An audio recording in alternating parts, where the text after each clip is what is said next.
Hi guys, how to round all corners or specific corners in HTML and CSS is really simple. On the left side we have our basic code and on the right side we have our output. As you can see we have a single div here. Let's give it a ID or class name. Class equal to double quotation, suppose bingo.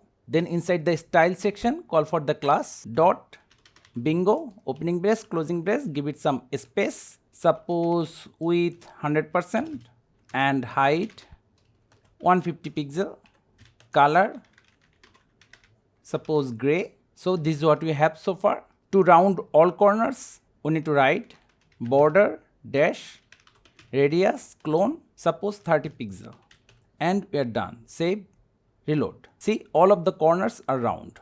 Now to round specific corners we need to write same border radius clone, first parameter top left side suppose 50 pixel, second parameter top right side suppose we want it to be sharp so 0, then the bottom right corner give it same pixel as height, last parameter the bottom left corner suppose 0.